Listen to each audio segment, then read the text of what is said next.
Why I chose knowledge as the axis of my project.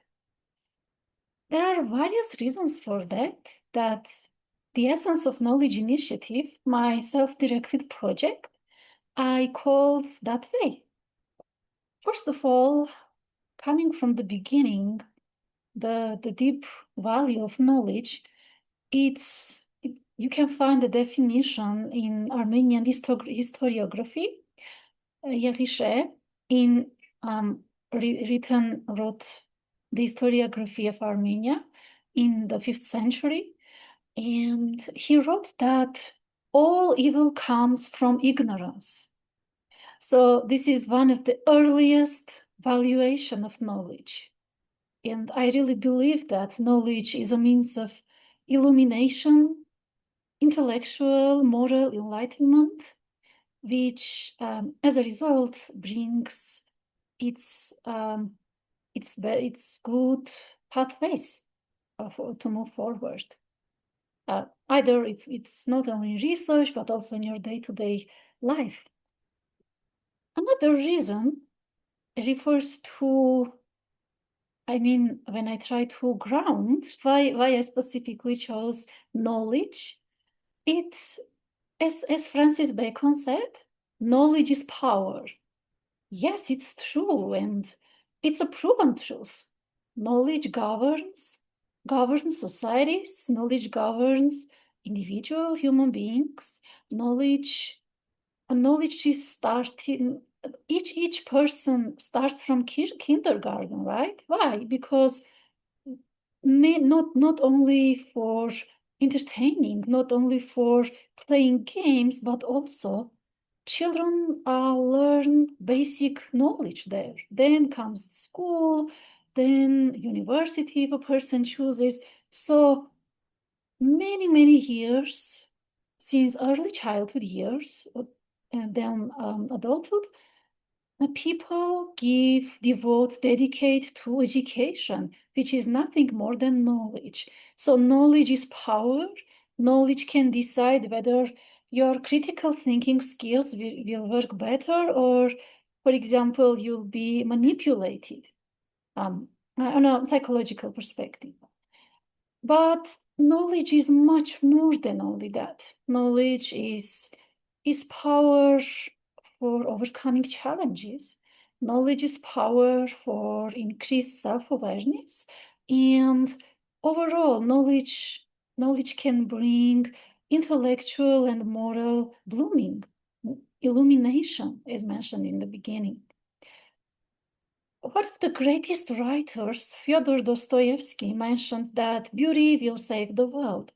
I think it's true, it can, but maybe knowledge has more power to change the world, to save the world, rather than beauty.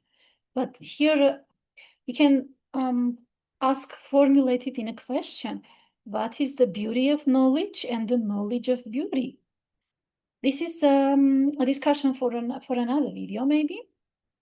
But moving forward, another thing comes, not based on theories or quotes or writers or philosophers' perspectives, but my alignment with those beliefs, but mainly also, in addition, my decision to choose knowledge as the main axis of my project also comes from my great aspirations for education, such as PhD level, and my big deep interest in doctoral studies.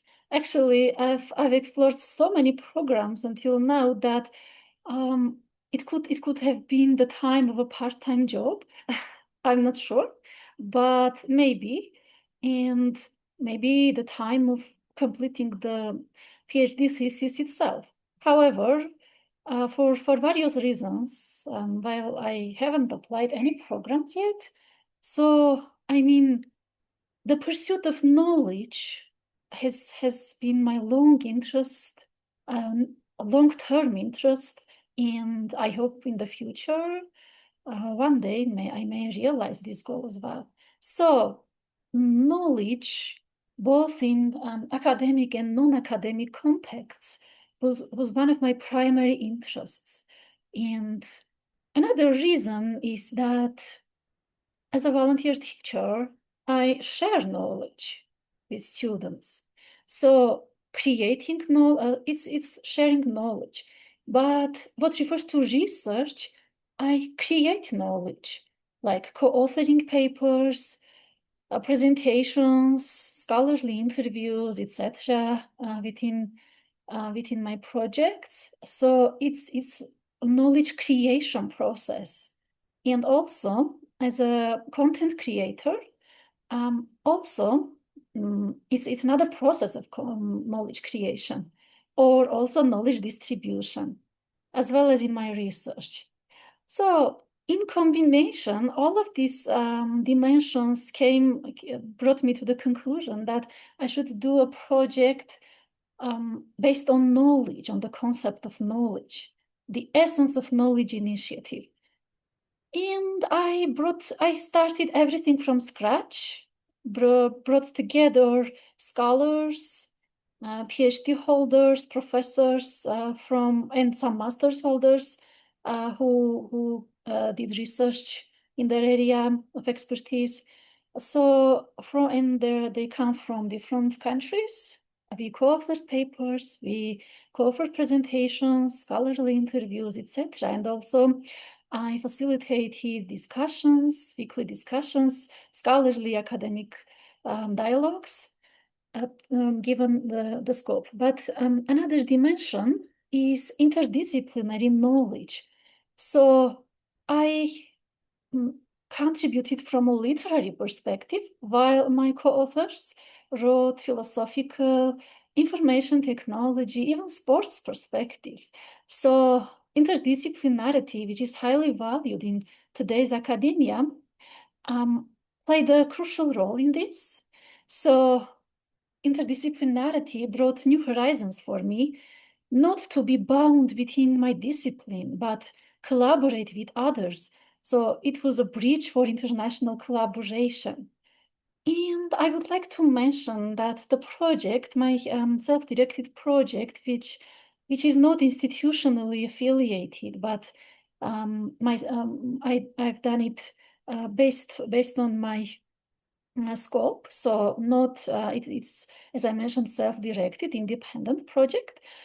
It has two stages. The first stage was based on exploring knowledge in general, but mostly for societal context. Knowledge as a means of social change, how knowledge can contribute to society, how knowledge can bring social change, knowledge as social power. The second stage of the first stage lasted 6 months. And after that, after a brief break, I brought together new group of scholars for the second stage. And it was in a human values context. Knowledge as the role of knowledge in shaping human values. This was more morally oriented, like moral knowledge, not only intellectual knowledge, but moral knowledge, moral development, and ethical principles, ethical reasoning was discussed, and that stage is still continuing. I'm planning to continue my project in its third phase in the future, bringing new perspectives, exploring new dimensions of knowledge as a new stage in my project. So I've chosen knowledge as the axis of my project. To sum up, I've chosen knowledge as an axis because knowledge illuminates. It is something against ignorance, which is evil, according to Yagishe, Armenian historiographer of 5th century. And also knowledge is power. Knowledge can change the world, can save the world, maybe more than the beauty, while it was said by Dostoevsky, one of my most favorite authors. Anyway, knowledge can surpass power. Not power, beauty, I mean. Knowledge may surpass beauty because knowledge can create value. And my personal aspirations for PhD, for academic pursuits, it all contributed to that and brought me to that conclusion. The essence of knowledge initiative can contribute to society to solve complex challenges because it's multidisciplinary, interdisciplinary, and the outputs are available on ResearchGate. And as preprints, one of them was a peer-reviewed publication, and the others are still preprint. I'm planning to have more peer-reviewed publications. But all outputs are available to read on ResearchGate, as well as presentations and scholarly interviews. So this much for this episode, for this video. And if you have any thoughts about why knowledge is power or why knowledge is important to explore in research, you can share your thoughts in the comments. And also you can subscribe to my channel to follow future videos and similar topics in literature, philosophy, and related themes. Thank you for watching.